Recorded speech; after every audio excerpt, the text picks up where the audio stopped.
Boa noite, meus irmãos. Eu quero saudar os irmãos na graça e na paz do Senhor Jesus Cristo. Nós estamos iniciando mais um culto em louvor e adoração ao nosso Deus. Um culto ainda virtual, porque estamos impedidos ainda de estarmos nos reunindo presencialmente, mas um culto virtual, nesse dia 28 de junho de 2020. E eu gostaria de relembrar com você alguns versículos do Salmo 96, que dizem respeito diretamente a quando nós nos reunimos para prestar um culto a Deus, o que nós devemos fazer. Salmo de número 96, não vou lê-lo todo, mas quero relembrar alguns versículos. E eu quero começar com o versículo número 1, cantai ao Senhor um cântico novo, cantai ao Senhor todas as terras. O versículo número 2, cantai ao Senhor, bendizei o seu nome. O versículo número 4 vai dizer resumidamente o porquê que nós temos que prestar o nosso culto a Deus. É porque o Senhor é grande e ele é digno, é muito digno, diz o Salmo 96, de ser louvado. Ele é mais temível do que todos os outros deuses e deuses com letra minúscula. No versículo 7, o Salmo 96 vai dizer: tributai ao Senhor, ó famílias dos povos, tributai ao Senhor glória e força. No versículo 8 ele vai dizer: tributai ao Senhor a glória devida ao seu nome. No versículo 9 ele vai dizer: adorai o Senhor na beleza da sua santidade. Então são alguns versículos que nos lembram o que nós devemos fazer quando nós nos reunimos para cultuarmos a Deus, presencialmente ou quando nos reunimos virtualmente através desse instrumento da internet. Mas o fato é que quando cultuamos a Deus, e nós devemos fazer isso continuamente, a nossa vida deve ser um constante culto a Deus. Nós temos que cultuar a Deus, prestando tributo e glória à sua majestade, que é exatamente o título do Salmo 96. Tributo à glória e à majestade de Deus. Então, quando nós nos reunimos para prestar um culto, é para isso. É para tributarmos louvor, glória, reconhecimento, elogiarmos a majestade e a glória de Deus. E quando nós vamos prestar um culto a Deus, é importante que nós tenhamos alguns princípios. Mas dentre eles eu quero destacar hoje dois princípios, né? O primeiro deles é que nós não devemos fazer isso simplesmente como parte de uma rotina. Ou fazemos isso porque estamos acostumados que todos os domingos, nesse mesmo horário, nós ligamos o computador ou ligamos o celular para prestarmos o culto a Deus. Não, nós temos que fazer isso espontaneamente. Esse deve ser o desejo do nosso coração, deve ser o anseio da nossa alma, estarmos prestando esse culto a Deus. Mas por quê? Porque só Ele é digno de ser louvado, né? É por isso que nós temos que prestar culto a Ele. Então nós não podemos fazer disso uma rotina. Esse deve ser um desejo do nosso coração. Temos que fazer isso de uma maneira espontânea, porque nós queremos cultuar e prestar culto, prestar tributo à glória e à majestade de Deus. E a segunda coisa é que nós não podemos prestar esse culto a Deus simplesmente esperando, indo prestar o culto a Deus, mas esperando alguma coisa acontecer na minha vida. Não. O meu culto a Deus independe de qualquer coisa. Eu preciso prestar o meu culto a Deus. Ponto. Se Deus vai falar comigo e o que Ele vai falar comigo, isso é consequência. Então, eu tenho que chegar com o meu coração pronto e disposto a prestar o meu culto a Deus, a adorar o Senhor, a louvá-lo. O que vai acontecer depois disso? É com Deus e é Ele que vai fazer segundo o querer dEle e se Ele quiser, né? O meu dever é prestar culto a Deus. E nesse mesmo espírito que nós vamos iniciar o culto desta noite. Eu convido você nesse momento a estar com seu coração aberto para tudo que vai ser feito aqui, os cânticos, as orações, os louvores, a palavra de Deus que vai ser lida e explanada. Eu convido você a estar com seu coração voltado para esse momento. E nós vamos orar então pedindo a graça e a bênção de Deus para o nosso culto. Muito obrigado, Senhor, porque o Senhor nos dá a oportunidade de, mesmo ainda reunidos virtualmente, mas o Senhor nos permite ouvir da Tua palavra e estarmos aqui compartilhando ideias, pensamentos, princípios, enfim, o Senhor nos permite estarmos, de certa forma, ao redor da Tua palavra, prestando um culto ao Senhor. Abençoa cada irmão que está nesse culto, que está ouvindo esse culto, que vai ouvir da sua palavra. Pedimos a Deus que o Senhor esteja abençoando esse momento para que sejamos edificados através do teu Santo Espírito. que sejamos quebrantados para uma vida melhor, uma vida em que possamos estar servindo ao Senhor cada dia mais e cada dia melhor na tua presença. Muito obrigado por esse momento, abençoa todas as partes deste culto, abençoa a explanação da tua palavra, dirija todo esse momento e abençoa os irmãos que estão em suas casas, ó Deus, dando paz, dando tranquilidade, abençoando, fortalece a tua igreja, esteja falando ao coração de cada um, dando muita paciência nesses momentos em que precisamos estar esperando no Senhor. Pedimos a tua graça, a tua bênção, a tua direção e orientação, no nome de Jesus. Amém. Irmãos, dando continuidade ao nosso culto, ao nosso Deus nessa noite, quero convidá-los a termos alguns momentos de oração silenciosa, em que você, em casa, agora, falando com Deus pessoalmente, abrindo o seu coração para os temores, as dificuldades, as ansiedades, os conflitos que porventura você esteja passando, pedindo perdão pelos seus pecados. E eu queria convidar os irmãos que pudéssemos estar abrindo antes desse momento e fizéssemos a leitura do Salmo de número 46.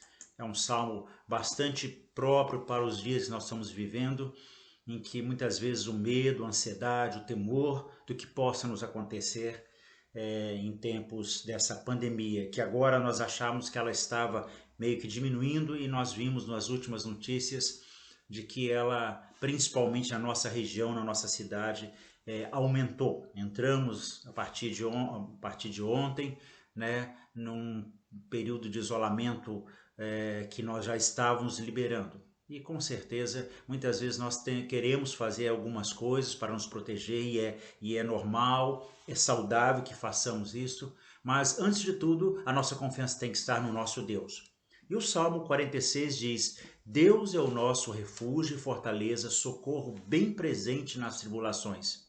Portanto, não temeremos, ainda que a terra se transtorne, os montes se abalem no seio dos mares, ainda que as águas tumultuem e espumejem, e na sua fúria os montes se estremeçam.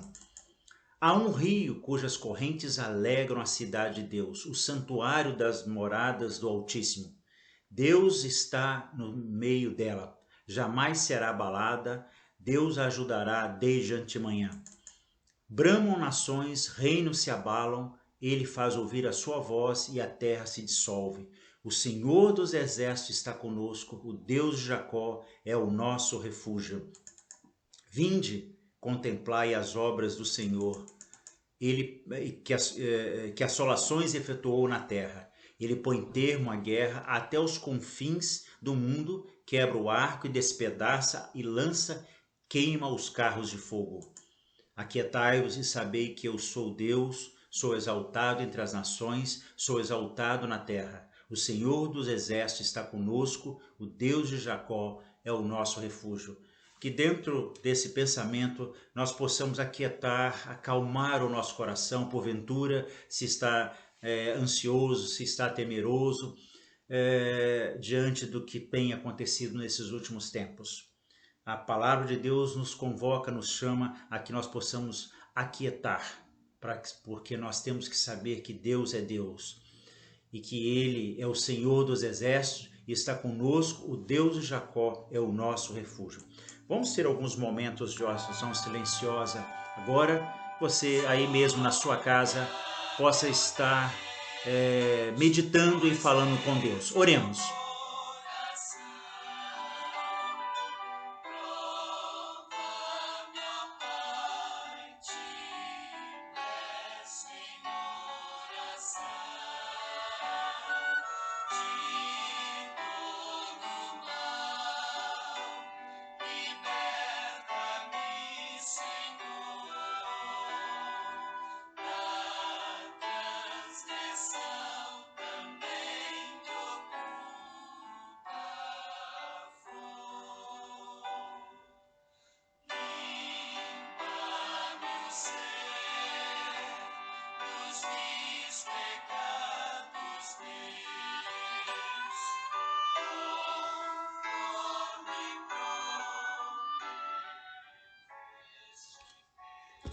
Santo e eterno Deus,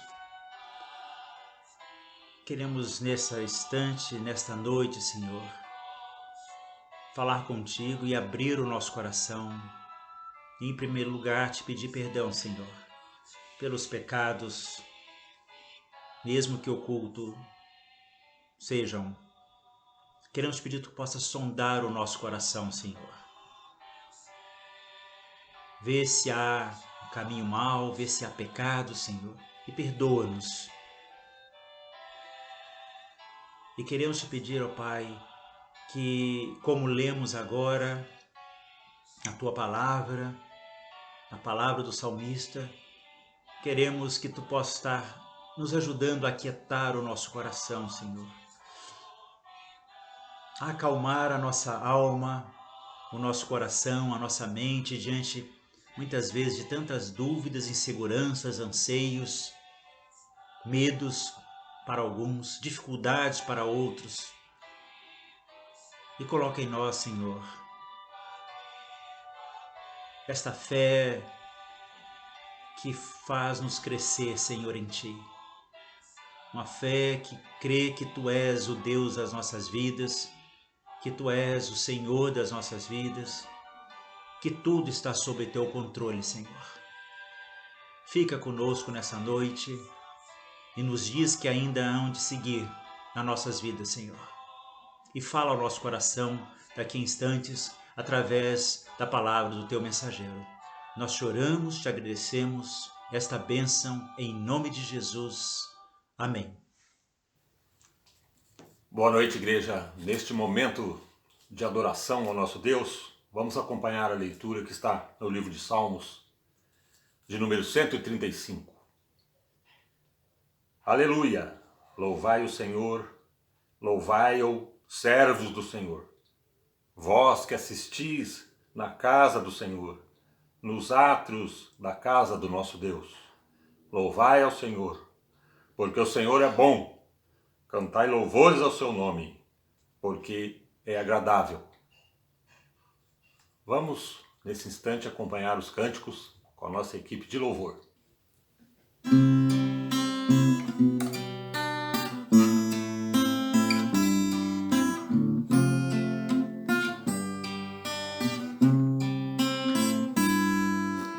Buscai primeiro o reino de Deus e a sua justiça.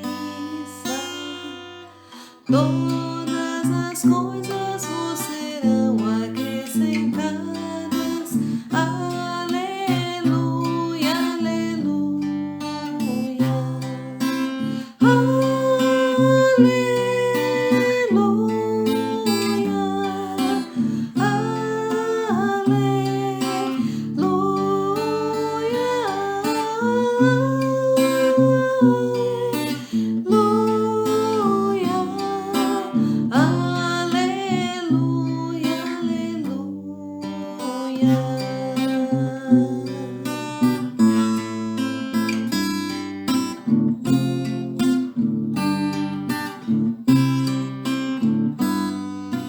Nem só de pão o homem viverá, mas de toda palavra que procede da boca de Deus.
eu te louvarei, meu bom Jesus.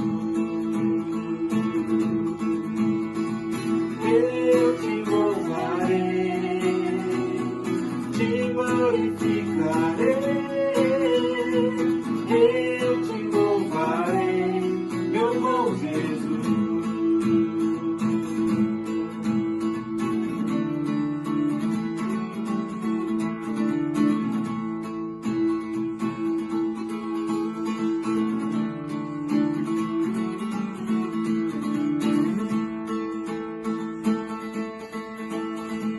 Em todo tempo te louvarei.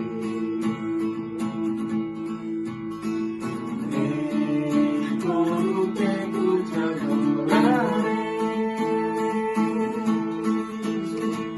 Em todo tempo te louvarei.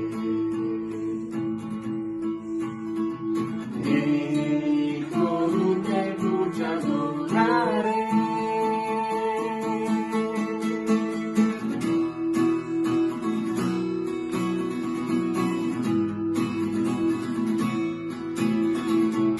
Eu te louvarei, te glorificarei.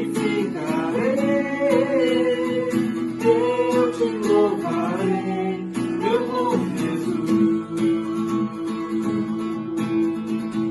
Eu te louvarei, te glorificarei. Eu te louvarei, meu bom Jesus.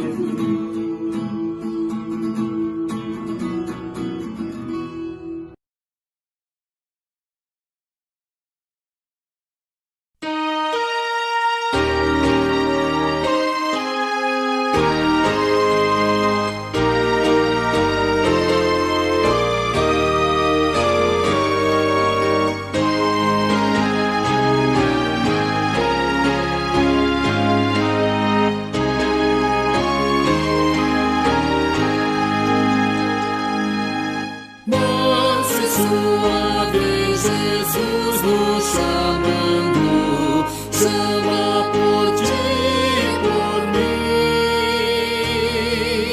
Eis que as portas espera velando, vela por ti e por mim. Vem já, vem já. Alma cansada, vem já.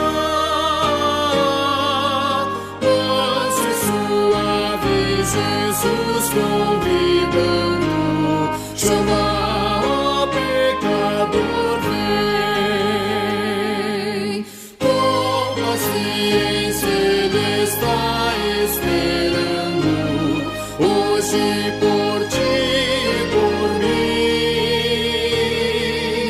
Oh, não desprezes a quem convidando, convida-te a mim. Vem já, vem já. Alma cansada, vem já.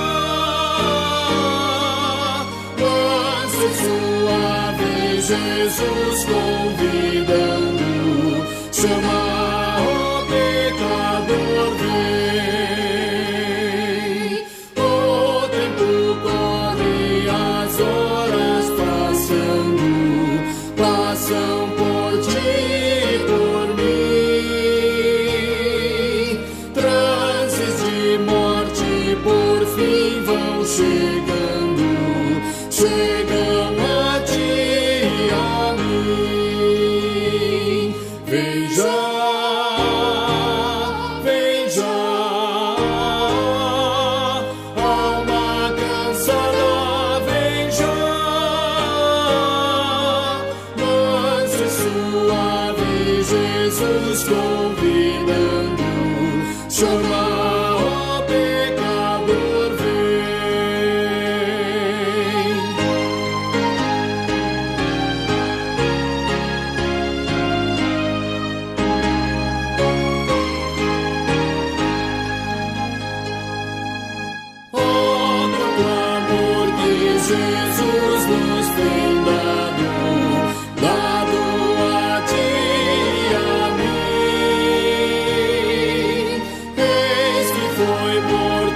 foi crucificado, morto por ti, por mim. Vem já,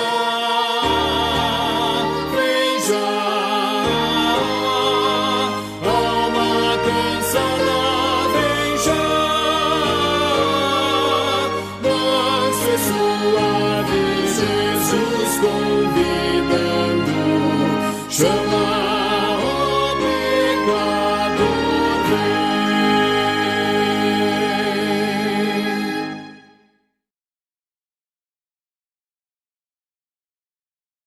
Queridos, este é o momento em nosso culto online reservado para a edificação das nossas vidas através da leitura e exposição da Palavra de Deus. Há um texto na Bíblia que está registrado na primeira carta de Paulo a Timóteo, que é um texto em que o apóstolo Paulo exorta o jovem pregador Timóteo à fidelidade e à diligência no ministério.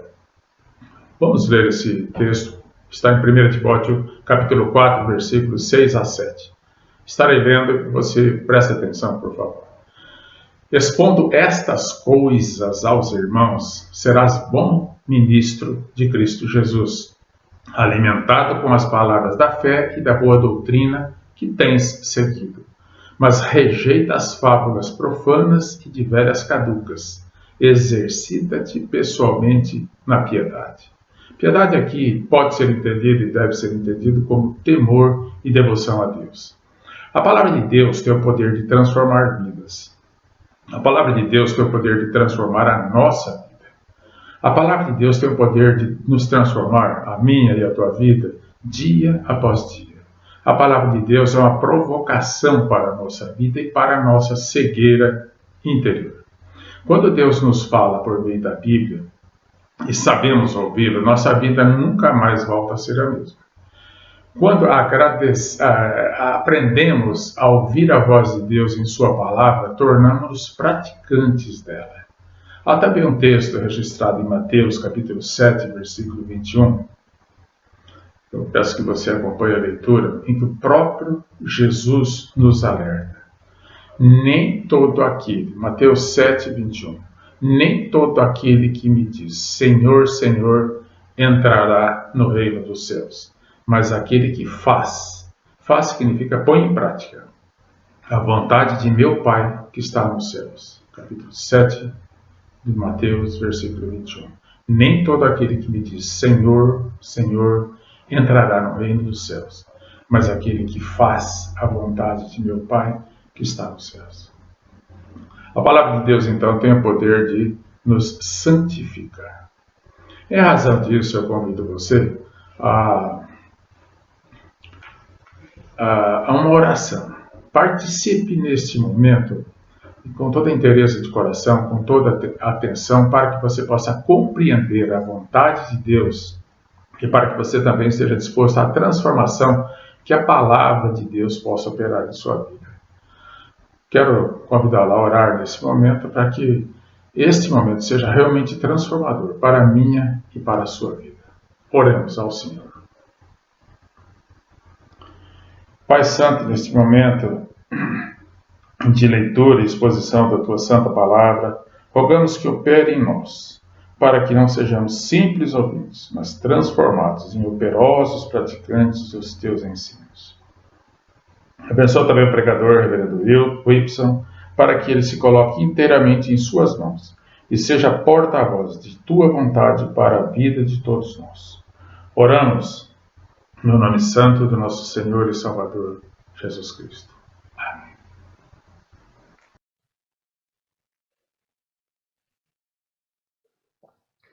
Olá, meus irmãos, graça e paz da parte do nosso Senhor e Salvador Jesus Cristo. Nós estamos aqui para compartilhar com você nessa noite mais um trecho da Palavra do Senhor. Retomaremos agora as nossas exposições no Evangelho de João, desta feita no capítulo 1, do verso 35 ao verso 42. Gostaria que você mantivesse a sua Bíblia aberta durante a leitura desse texto. No dia seguinte, estava João outra vez na companhia de 2 dos seus discípulos. E vendo Jesus passar, disse: Eis o Cordeiro de Deus. Os 2 discípulos, ouvindo-o dizer isto, seguiram Jesus. E Jesus, voltando-se e vendo que o seguiam, disse-lhes: Que buscais? Disseram-lhe: Rabi, que quer dizer mestre, onde assistes? Respondeu-lhes: Vinde e vede. Foram, pois, e viram onde Jesus estava morando, e ficaram com ele aquele dia, sendo mais ou menos a hora 10ª. Era André, o irmão de Simão Pedro, um dos 2 que tinham ouvido o testemunho de João e seguido Jesus.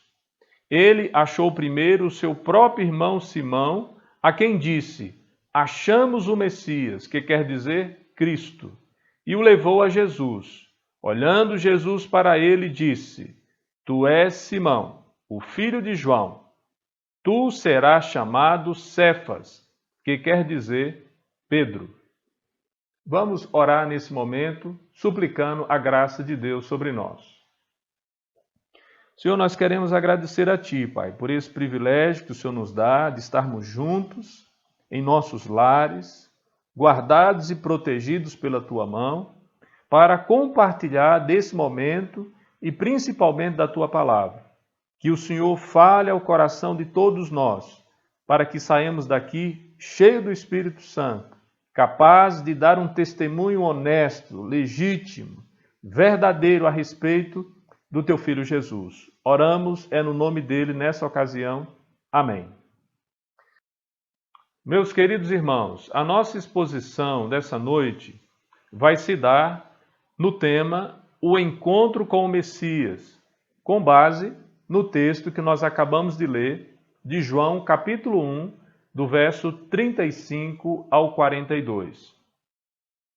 Aqui, o evangelista João registra o testemunho dos primeiros discípulos de que Jesus era o Messias enviado do céu.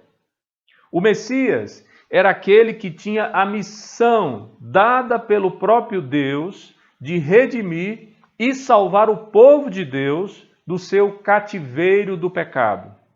A Bíblia nos revela, em Atos, capítulo 1, versículo 6, que a expectativa dos judeus era um Messias que resolvesse suas questões de Estado. Todavia, a realidade ministerial de Cristo priorizava as necessidades espirituais do seu povo. Pela segunda vez, Jesus é identificado como sendo o Cordeiro de Deus. Veja que no capítulo 1, versículo 29, João já havia se referido a Jesus nestes termos, dizendo que ele era o Cordeiro de Deus que tira o pecado do mundo. E agora, no versículo 36, mais uma vez ele diz: Eis o Cordeiro de Deus. A ideia de tirar o pecado do mundo tem a ver com sua obra extensiva a todos os povos e nações que compõem a humanidade caída, e não a uma ideia universalista de salvação.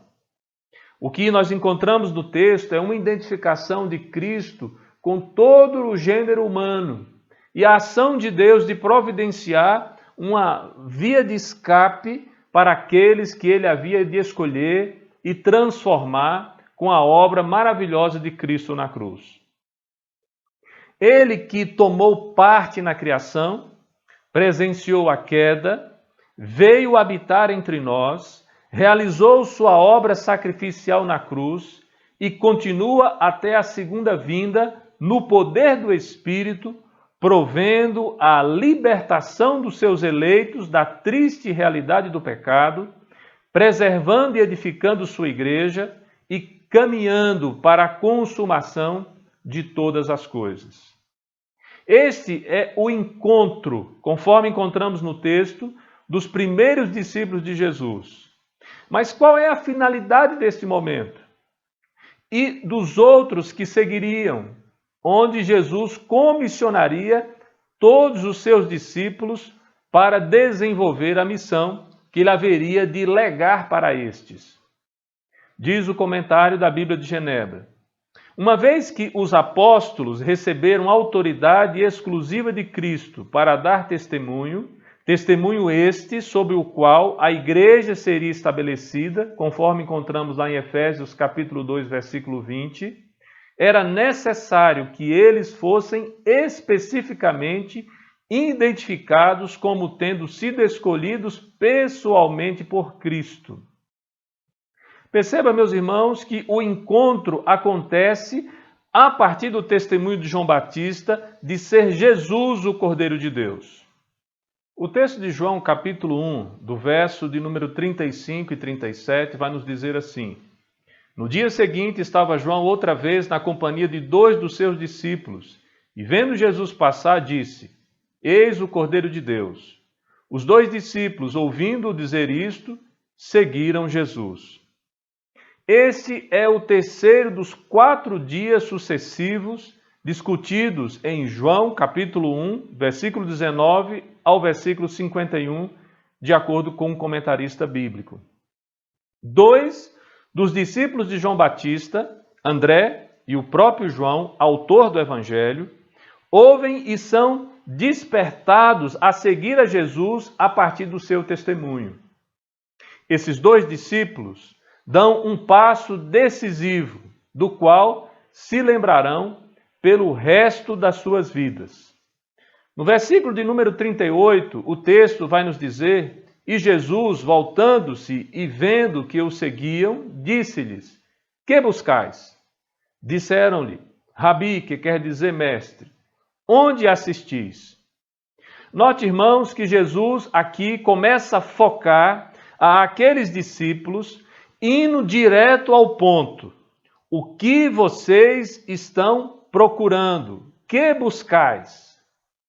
Não quem, mas o que? Remissão dos pecados pelo Cordeiro de Deus? Entrada plena e grátis no reino dos céus? Seja qual for a resposta, Jesus era e é capaz de oferecer a esta situação dos discípulos.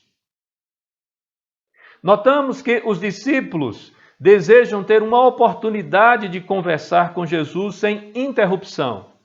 Aguardam e recebem um convite para visitá-lo. João capítulo 1, verso 39 diz: respondeu-lhes: vinde e vede. Foram, pois, e viram onde Jesus estava morando, e ficaram com ele aquele dia, sendo mais ou menos a hora 10ª. Eles receberam o esperado convite para acompanhar a Cristo. Eles foram e viram. Eles procuraram e encontraram. Meus irmãos, o que nós encontramos nesse texto já serve de aplicação para as nossas vidas até aqui. Quando nós, de fato, somos despertados pela mensagem do Evangelho, quando nós buscamos seguir a Cristo, quando nós intensificamos a nossa busca de gastar momentos com Ele para que entendamos a sua natureza, a sua vida, a sua obra de maneira aprofundada. Sempre o Senhor Jesus nos convida, nos chama para perto de si. Que nós possamos já de pronto ter esta compreensão da nossa vida e da nossa caminhada espiritual. Mas em segundo lugar, quando nós olhamos aqui a sequência do texto, nós também podemos perceber aqui, meus irmãos, a partir do verso 39, que após eles serem recebidos por Cristo, nós vamos notar o primeiro desdobramento desse encontro. É o chamado para permanecerem ao lado de Cristo na condição de discípulos. Nesse dia, os 2 experimentaram uma mudança completa em suas vidas. A experiência foi tão profunda e intensa que nunca esqueceu a hora exata. Um convite feito, uma decisão tomada, deu início a uma jornada para toda a vida. Detalhe, tal jornada vai evoluir ao longo do Evangelho de João, conforme encontramos no capítulo 13, verso 36 ao 38, e ainda em João capítulo 21, do verso 15 ao 22, tanto vai evoluir a nível de compreensão e extensão, como de envolvimento e compromisso na tarefa de testemunhar sobre a vida e a obra de Cristo e, finalmente, na edificação da Igreja de Cristo, formada pelos novos discípulos após eles. Veja, meus irmãos, a partir da perspectiva aqui do verso 39, que nós podemos fazer uma segunda aplicação à nossa vida.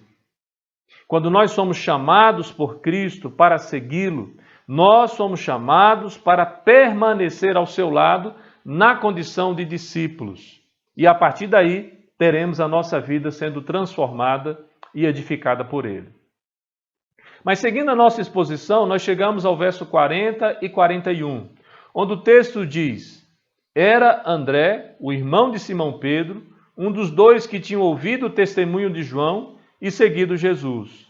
Ele achou primeiro o seu próprio irmão Simão, a quem disse: Achamos o Messias, que quer dizer Cristo.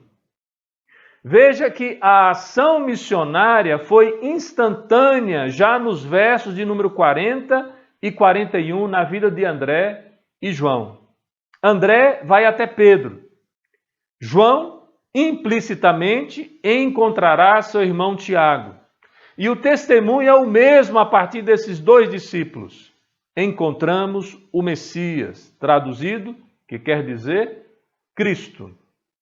Necessariamente aqui, meus irmãos, nós notamos que, diante do encontro que aqueles discípulos tiveram com Cristo, a primeira ação que nós encontramos neles é uma ação missional, missiológica, missionária. Esses irmãos, eles não ficam ali simplesmente para usufruir egoisticamente do achado que eles haviam ali experimentado. Mas eles partem para aqueles que são mais próximos a eles, para testemunhar que de fato eles haviam encontrado o Messias, o Cristo, a salvação das suas vidas. Da mesma forma, meus irmãos, cabe aqui a aplicação para o nosso contexto. Uma vez que nós encontramos a Cristo, uma vez que nós recebemos o chamado de Cristo para permanecermos do seu lado, nós temos a responsabilidade de levar esta mensagem, de levar ao conhecimento de todos que estão à nossa volta, de que de fato o Messias, Cristo, já veio, já realizou a sua obra e tem o benefício de tirar o pecado das nossas vidas, uma vez que nós creiamos na mensagem que é proferida através dele. Que o Senhor Jesus assim nos abençoe a seguirmos nesta caminhada. Mas seguindo a nossa exposição adiante, nós vamos observar neste ponto, e é preciso dizer, que há uma oscilação no testemunho daqueles primeiros discípulos.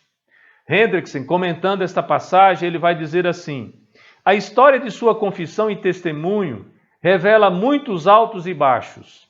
Apesar de haver uma tendência crescente de reconhecimento e entendimento do ofício mediador do Senhor, elementos nacionalistas ainda estão presentes em suas esperanças e expectativas messiânicas. O que Hendrickson comenta aqui nesse texto, necessariamente, é mostrar de que, apesar desse momento tão positivo da parte dos discípulos, onde eles identificam o Messias, onde eles anunciam o encontro desse Messias, os discípulos ainda, ao longo da exposição de João, vão oscilar nesse testemunho, ora crendo, ora duvidando, ora estando plenamente convicto da missão que haveriam de receber, ora inertes, ora de alguma forma distantes daquilo que Cristo haveria de colocar sobre os ombros deles.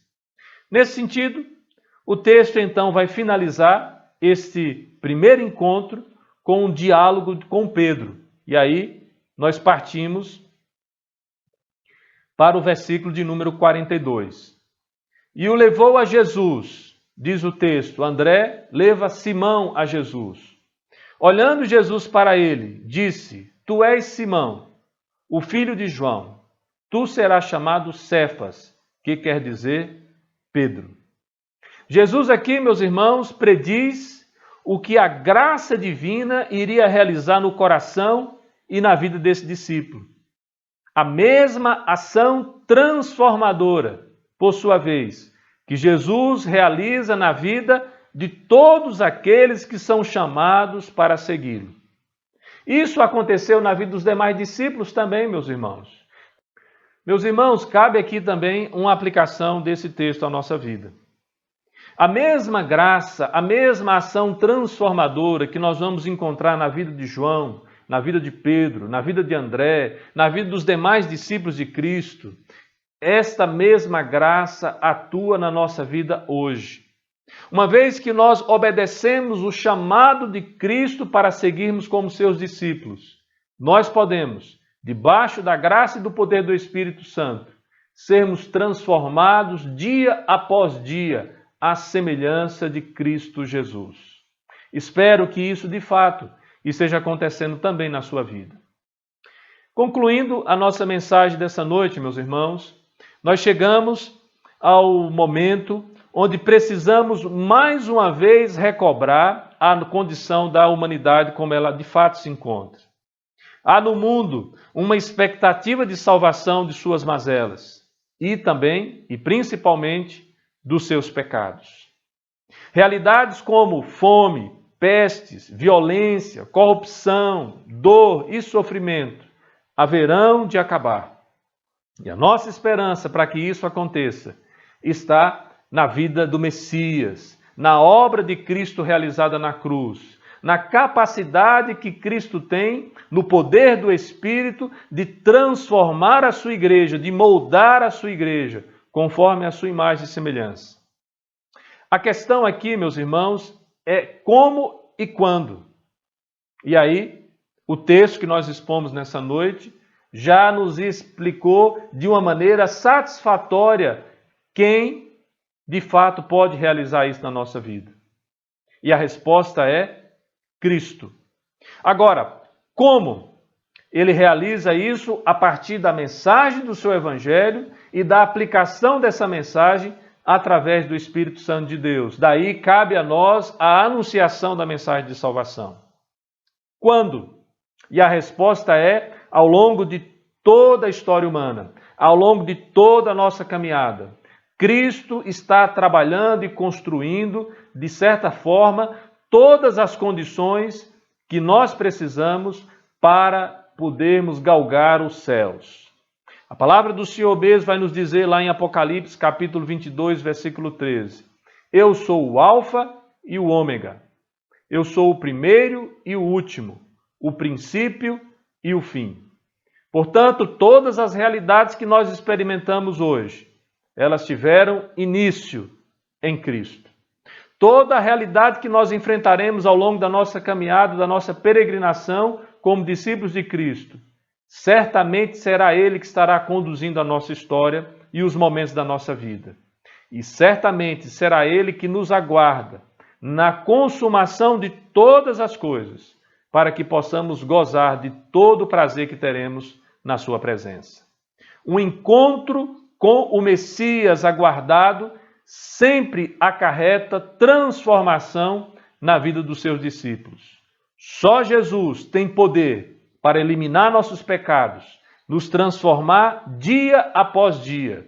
Só Jesus é capaz de garantir a nós esperança de vida eterna.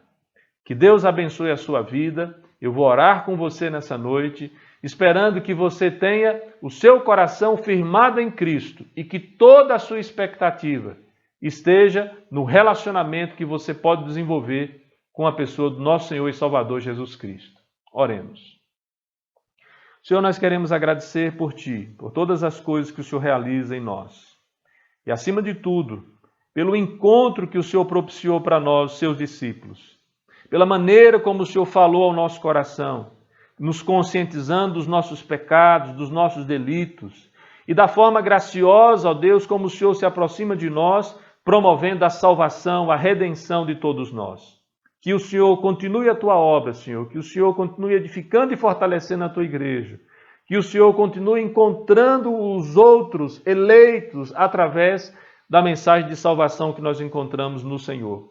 Faz isso, nós te pedimos assim, em nome e para a glória do Teu nome que oramos. É no nome de Jesus que oramos. Amém.